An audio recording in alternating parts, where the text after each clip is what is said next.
दोस्तों, उमरू दरवेश ने दौड़ते घोड़े से कहा, हमें बहुत जल्दी पहुंचना है। मुशी, अगर तुम सवारी से थक जाओ तो मेरे पीछे बैठ जाना। सफर बड़ा ही लंबा और वक्त बहुत ही थोड़ा है। मुझे डर है कि कोई जासूस हमसे पहले ना पहुंच जाए।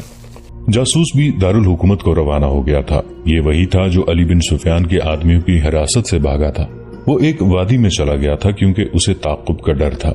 वो वादी से निकला और उसने दारुल हुकूमत का रुख करते वक्त बहुत ऊपर का चक्कर काटा। इतने वक्त में उमरू दरवेश बहुत दूर निकल गया था। जासूस को ये खबर देनी थी कि उमरू दरवेश का राज बेनकाब हो गया है। उसे उमरू दरवेश पर शक का इजहार भी करना था। इसका मतलब ये था कि उमरू दरवेश को एक बार फिर कैद खाने में बंद होना था। उमरू दरवेश इससे पहले पहुंचकर सूडानी सालार को धोखा देता और इसहाक को रिहा कराना चाहता था। मुशी को इस स्कीम का इल्म था और वो गवाह की हैसियत से साथ जा रही थी। लोग मशालों की रोशनी में पहाड़ी पर चढ़ते जा रहे थे। अली बिन सुफियान आगे आगे था। पहाड़ी की चोटी पर उसके आदमियों ने 2 जासूसों को बांध रखा था। उन्हें मशालें ऊपर नजर आ रही थीं। एक आदमी ने दिया उनके सामने कर दिया ताकि आने वालों को मालूम हो जाए कि उन्हें कहां आना है। हमारे साथ चलो, रस्सियों से बंधे हुए एक आदमी ने कहा। जो मांगोगे मिलेगा, हमें छोड़ दो। क्या तुम हर मुसलमान को ईमान फरोश समझते हो? उसे जवाब मिला, दुनिया की दौलत और दोज़ख की आग में कोई फर्क नहीं। तुम अपनी कौम को धोखा दे रहे थे। वो आ रहे हैं, दूसरे कैदी ने कहा। वो हमें संसार कर देंगे। ये बड़ी अजियतनाक मौत होगी। कहो क्या लेते हो? हम दूसरी तरफ भाग चलते हैं, सोना देंगे। जूं जूं मशालें ऊपर आ रही थीं, दोनों कैदियों की बेचैनी बढ़ती जा रही थी। एक ने कहा, तुम्हारे पास तलवारें हैं, इनसे हमारी गर्दनें काट दो। हमें इन लोगों से बचाओ। अल्लाह से गुनाहों की बख्शिश मांगो। मशालें उनके सर पर आन रुकी। अली बिन सुफियान ने लोगों को दूर दूर खड़ा कर दिया। लोग 2 आदमियों को रस्सियों में बंधा देखकर हैरान होने लगे। ये हैं तूर का जलवा दिखाने वाले। अली बिन सुफियान ने लोगों से कहा और जमीन पर देखा। वहां आतिशगीर सयाल गिरा हुआ था। जरा परे बर्तन पड़ा था। उसने कहा, इस बर्तन में वही तेल था जो मैंने कपड़े पर डालकर दिखाया था। ये तेल यहाँ गिराया गया है। मैंने 4 आदमी शाम के वक्त यहाँ छुपा दिए थे। उमरू दरवेश की मशल के इशारे पर इन दोनों ने इस दिए से इस तेल को आग लगानी थी और ये तूर का जलवा था जो तुम लोग देख ना सके क्योंकि मेरे आदमियों ने उन्हें आग लगाने से पहले ही पकड़ लिया था। ये 3 थे, एक आदमी ने कहा। तीसरे ने हमारा मुकाबला किया, उसकी लाश दरख्त के साथ पड़ी है। अली बिन सुफियान ने मशल का शोला तेल पर रखा तो तेल जल उठा। शोला ऊपर तक आया और आहिस्ता आहिस्ता बुझने लगा। अली बिन सुफियान ने कहा, क्या इसके बाद कोई शक की गुंजाइश रह जाती है कि खुदा से तुम्हारा रिश्ता तोड़कर तुम्हें आतिश परस्त बनाया जा रहा था? उसने उन 2 आदमियों से जो रस्सियों से बंधे हुए थे पूछा, क्या मैं झूठ कह रहा हूँ? मुझे बख्श दो। एक ने खौफजदा आवाज में कहा, तुमने जो कहा सच कहा। क्या तुम इसी इलाके के मुसलमान नहीं हो? हाँ। दोनों ने सर हिलाए। क्या तुम्हें सलीबियों और सूडानी कुफार ने इस काम की तरबियत नहीं दी थी? उन्होंने ही दी थी। और तुम अपनी कौम को धोखा देने और अपने मजहब को तबाह करने का इनाम नहीं लेते? हाँ, एक ने जवाब दिया, हम इसका इनाम लेते हैं, हमें बख्श दो। दूसरे ने कहा, हम अपनी कौम के लिए जाने कुर्बान कर देंगे। पीछे से एक जोशीले मुसलमान ने इतनी तेजी से तलवार के 2 वार किए कि दोनों के सर जिस्मों से जुदा होकर गिर पड़े। अगर मैं कातिल हूं तो मुझे कत्ल कर दिया जाए। तलवार चलाने वाले ने तलवार लोगों के आगे फेंक कर कहा, खुदा की कसम ये शख्स कातिल नहीं है। इमाम ने कहा, यह कत्ल जायज था। एक शोर उठा। उमरू दरवेश ने सहर के आगाज में घोड़े रोके। छापा मारों और मुशी से कहा कि जरा आराम कर लें, घोड़ों को भी आराम देना जरूरी था। दारुल हुकूमत की तरफ जाने वाला जासूस आधी रात तक चला गया और एक जगह आराम करने के लिए रुक गया। उसे मालूम नहीं था कि उमरू दरवेश आगे आगे जा रहा है। वो लेटा और सो गया। सुबह तुलू होते ही उमरू दरवेश ने अपने काफिले को घोड़ों पर सवार किया और रवाना हो गया। वो फौजी था। छापामार भी सख्तियां बर्दाश्त करने के आदी थे। मुशी लड़की थी जो महल्लात में रहने की आदी थी। उसे ट्रेनिंग तो मिली थी लेकिन उसकी जिंदगी ऐशो इशरत में गुजर रही थी। मुशी, उमरू दरवेश ने उसे दौड़ते घोड़े से कहा, तुम्हारा चेहरा उतर गया है। तुम शब बेदारी की बीमारी नहीं, मेरे घोड़े पर आ जाओ। मुशी मुस्कुराई मगर उसकी आंखें बंद हो रही थीं। उमरू दरवेश ने उसे एक बार फिर कहा कि वो अपना घोड़ा छोड़ दे। मुशी ने इनकार में सर हिलाया। घोड़े दौड़े जा रहे थे। कुछ दूर आगे जाकर एक छापामार ने उमरू दरवेश से कहा, लड़की ऊँग रही है, गिर पड़ेगी। उमरू दरवेश ने अपना घोड़ा मुशी के करीब किया और बागें खींच ली। मुशी बेदार हो गई। उमरू दरवेश ने उसे कहा कि वो उसके आगे सवार हो जाए। मैं सहारा नहीं लेना चाहती, मुशी ने कहा। सहारा दूंगी, मुझे अपना अहद पूरा करना है। मुझे अपने माँ बाप के कत्ल का और अपनी अस्मत का इंतकाम लेना है। मैं जागने की कोशिश कर रही हूँ। घोड़े चले। बहुत आगे जाकर मुशी नींद पर काबू न पा सकी। उमरू दरवेश उसके करीब था। अगर वो देख न लेता तो मुशी गिर पड़ती। उसने घोड़े रोककर मुशी से कोई बात कहे बगैर उसे कमर से पकड़ा और अपने घोड़े पर अपने आगे बिठा लिया। एक छापामार ने मुशी के घोड़े की बागें अपनी जीन के साथ बांध ली और घोड़े दौड़ पड़े। मुशी ने सर उमरू दरवेश के सीने पर फेंक दिया और गहरी नींद सो गई। उसके खुले बाल उमरू दरवेश के चेहरे पर पड़ने लगे। ऐसे मुलायम और रेशमी बालों के लम्स से वो आशना नहीं था, मगर उन बालों ने उस पर वो असर न किया जो एक जवान मर्द पर होना चाहिए था। उसे मुशी की बातें याद आने लगी। तुम्हारी आगोश में मुझे अपने बाप की आगोश का सुरूर आया था। मुशी ने उसे इसी सहरा में चंद रातें पहले कहा था। मुझे तो ये भी याद नहीं कि मेरे माँ बाप भी थे। तुमने मेरा माजी मेरे आगे रख दिया है। फिर उमरू दरवेश को यूं महसूस होने लगा जैसे हवा के जन्नाटों से उसे मुशी की सरगोशियां सुनाई दे रही हैं। मुझे अपने सीने और अपने बाजों की पनाह में ले रखो। मैं मुसलमान की बच्ची हूँ। मुझे सलीबियों के हवाले न कर देना। मुझे खून नजर आ रहा है। ये मेरे बाप का खून है, ये मेरी माँ का खून है। दोनों खून मिलकर बैतुल मक़दिस की रेत में जज्ब हो गए हैं।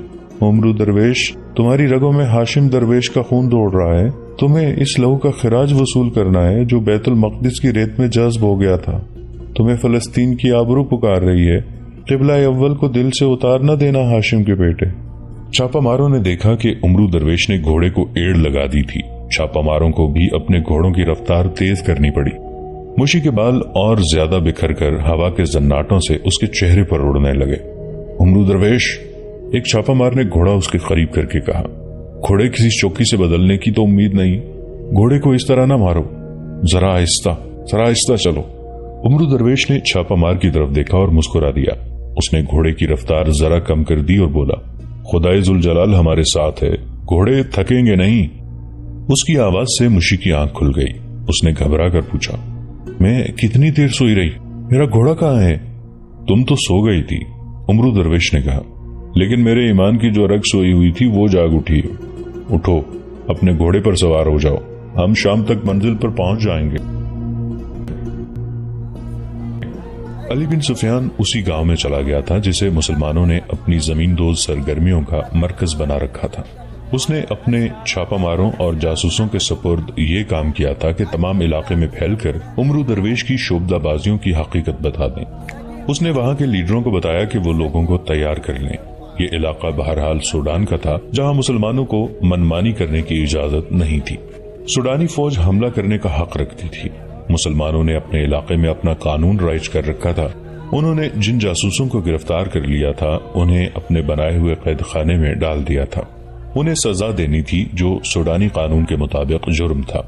इन मुजरिमों ने जो कुछ किया सूडानी हुकूमत की बेहतरी के लिए किया था। अली बिन सुफियान ने खतरा मूल्य लिया था।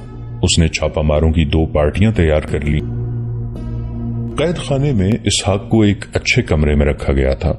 उसे निहायत अच्छा खाना बाइज्जत तरीके से दिया जाता था। वो अच्छी तरह समझता था कि उसके साथ इतना अच्छा सलूक क्यों हो रहा है।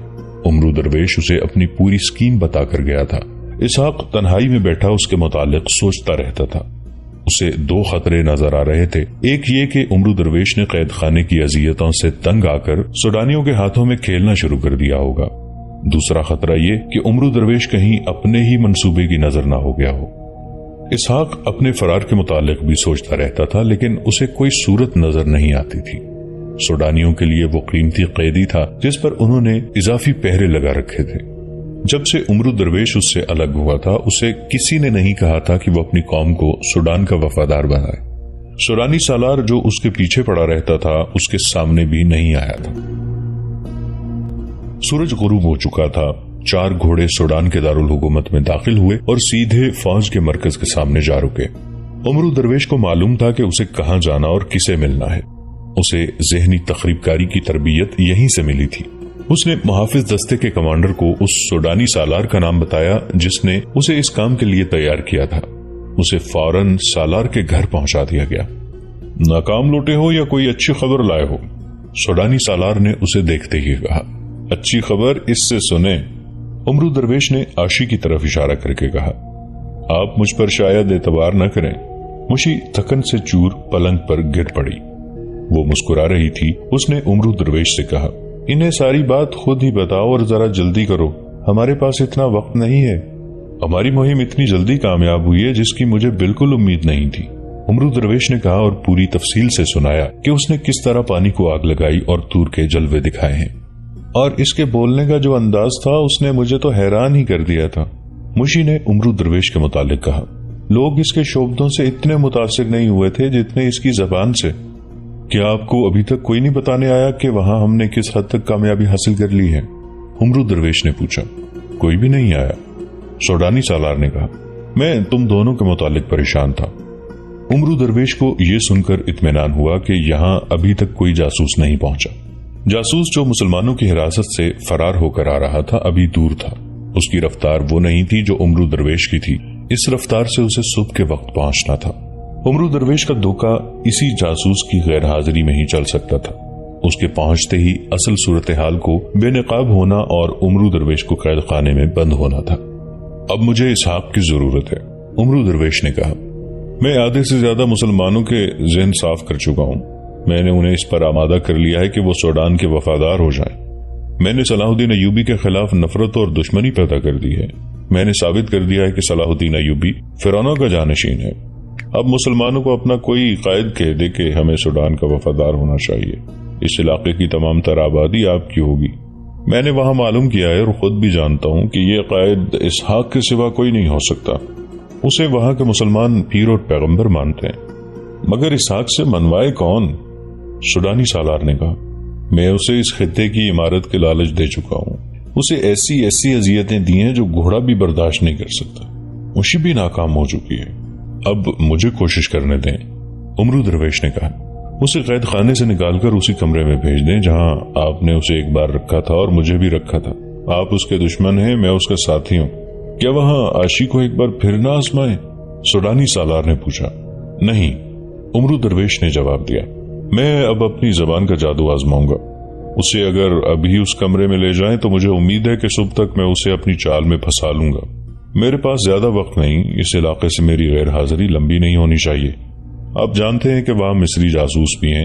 میں نے وہاں جو جادو چلایا ہے اسے مصری جاسوس میری غیر حاضری میں بیکار کر سکتے ہیں۔ سوڈانی سالار نے ان دو چھاپا ماروں کے متعلق پوچھا جو امرو درویش کے ساتھ تھے۔ اس نے بتایا کہ یہ اس کے محافظ اور مرید ہیں اور یہ اس کے ساتھ رضاکارانہ طور پر آئے ہیں۔ وہ عمارت کا خوشنما کمرہ تھا جس میں اسحاق کو لایا گیا تھا۔ سالار خود اسحاق کو قید خانے میں سے لانے کے لیے گیا تھا۔ اس نے اسحاق سے کہا تھا، میں تمہارے قومی جذبے اور ایمان کا قائل ہو گیا ہوں۔ تمہارا ایک دوست امرو درویش تم سے ملنے کا خواہش مند ہے۔ میں چاہتا ہوں کہ تمہاری ملاقات اچھے ماحول میں ہو۔ مجھے قید خانے سے زیادہ غلیظ اور جہنمی ماحول اور تمہارے محلات سے زیادہ دل فریب ماحول اپنی راہ سے ہٹا نہیں سکتے، اسحاق نے کہا۔ مجھے تہ خانے میں لے چلو یا بالا خانے میں اپنا ایمان نہیں بیچوں گا۔ سوڈانی سالار ہنس پڑا اور اسے اس کمرے میں لے گیا جہاں امرو درویش اس کے انتظار میں موجود تھا۔ سوڈانی سالار بھی کمرے میں رہا۔ تمہارا چہرہ بتا رہا ہے کہ تم نے ان کافروں کے ہاتھ اپنا ایمان بیچ ڈالا ہے، اسحاق نے امرو درویش سے کہا۔ تمہارے چہرے کی رونق اور آنکھوں کی چمک بتا رہی ہے کہ تم بہت دنوں سے قید خانے سے باہر گھوم پھر رہے ہو۔ مجھ سے کیوں ملنا چاہتے ہو؟ میں تمہارے چہرے پر بھی یہی رونق اور آنکھوں میں بھی یہی چمک دیکھنا چاہتا ہوں جو تم نے میرے چہرے اور آنکھوں میں دیکھا ہے، امرو درویش نے کہا۔